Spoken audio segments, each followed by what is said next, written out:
Takže ľudia, čaute, dneska si ukážeme takú jednu vecičku, ja vám dokážem screenshoty moje. Kámo, vy sa necháte prekvapiť, tá bobka je kámo mega.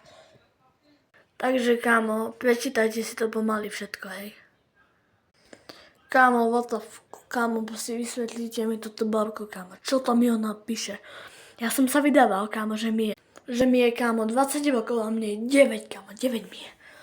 A reálne kámo ona zavolať. Vy ešte uvidíte, čo mi poslala. Kámo, píše mi Zlatko mi píše, Zlatko. Teraz ide mi 18+. Napíšte mi, čo si na to myslíte. Napíšte mi, fakt, prosím, kámo, ja umieram. Teraz, kámo, vám ukážem, čo je písal môj kamoš. Toto máte mojho kamaráta.